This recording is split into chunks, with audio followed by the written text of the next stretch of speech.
There we go. One more time. That's it. One more time. There we go. Just like that. That was it. Good.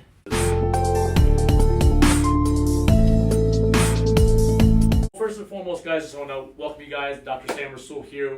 We're checking in with one of my best friends, Dr. Eric Smith. We go way back to chiropractic school, Logan College of Chiropractic in St. Louis. We've stayed friends throughout the years. So, Dr. Smith, what kind of patients do you see in your office, and typically what has been your forte? Man, with me being a competitive physique competitor, or competitive, there's a lot of repetition there, but physique competitor, I've been in the gym quite a bit, so I get a lot of those patients, but realistically, my demographic is your people that are your office worker that have typically had this and this going on, and your 25-year-old and above. I can treat younger, but I'm more in kind of the 25 to like 55-year-olds of people that have been working out, doing some things, maybe haven't been working out at all. I get a lot of patients that come in for a weight loss and they understand or learn how the body and the brain works with that. So realistically, I like to work with those type of people that are really looking to increase their health in holistic ways, stay away from drugs, or maybe they've seen their parents just get stuck on drugs, pharmaceutical drugs and things like that. So it's a great focus of mine to make sure that we're looking at the body in a whole way like you do. Awesome. So, Dr. Smith, face down for me, sir. Okay, sounds good. All right. So we've done a full assessment of Dr. Smith, and we know exactly what he's dealing with. Eric's been a guy that obviously pushes his body to the limit, being a competitive bodybuilder. He's got a lot of restriction in his thoracic spine, that mid-back section right here, especially in the upper section in this area right here. We're going to go ahead. We can do it different ways, but first thing we want to do is want to assess. So a lot of times in my office, what we'll do is we'll go through and kind of find trigger points and tight palpative points. And if we find them, we can give a little bit of a, oh, you get a little out of him. Oh, yes. And the patient knows. What we're doing is we're prepping. This is the prepping for the adjustment.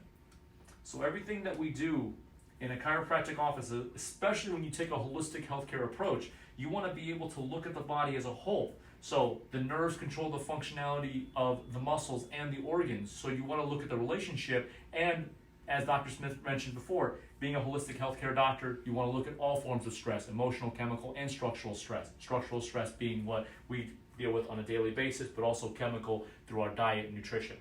So, Dr. Smith, I'm going to have you drop your arms off the side for me.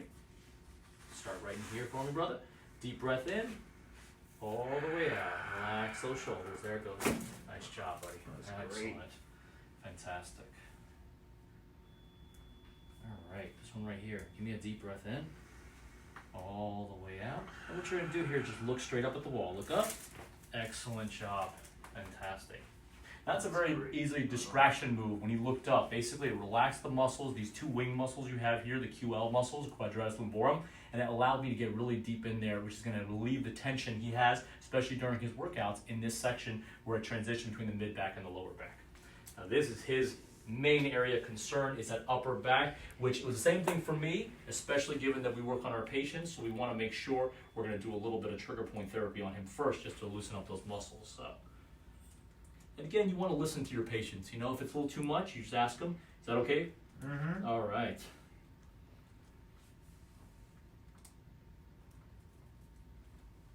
There we go. Good.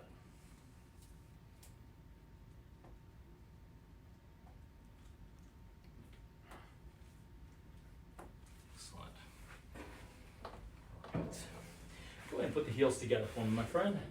Bend the knees up for me. Any tension in the lower back as I pull them up like this? Yep. All right. And as you guys can see, if you look at his feet right here, as soon as I did that, I bend his knees, his left leg got shorter. Now, it doesn't mean he's walking around with a short peg leg or anything like that. What this means is that the hip is actually locked on the left side in a posterior position, which gives the illusion that his leg has actually come shorter. Lay on your side facing me, sir. Thank you, sir. So we're going to have you drop this leg off the table just like so. You place your hands right here and right here. And come right across here. And get your hand right in the pelvis. Deep breath in. All the way out from your brother, just like that. Good. One more time. Deep breath. All the way out. We're going to go a little higher. There we go. Awesome. Beautiful. Other side for me, my friend. All the way out, brother. And as you kind of shift back. One more time. That's it. That was it. Okay. On your back for me, brother. So. For this one, I'm gonna have you gotta bend your knees up. This is gonna take the tension out of the back here. As we bring his arms cross over just like so, we're gonna support his head here. We're gonna bring him right to the side. We're gonna kind of palpate and we feel where his restriction is right there. Deep breath in, all the way out, and he drops his head, shoulders down. I got you, brother, right there. One more time. There we go. Good. Awesome job. Now, bring him down here. There we go. And then, of course, the cervical spine. And we can feel here on Eric, he's got a little bit of restriction on the left side right here, and on the right side right here. If we do a little range of motion check, he's got a lot more range of motion in his lower neck on the right side and on the left to help get that restriction off the joint. We bring it to the side, we bring it to what's called lockout. We feel where the joint needs to go. And now we just play around with it a little bit, and then just like that, 8-ball corner pocket right there. We come to the side here in his upper cervical area, upper neck right here. That was it.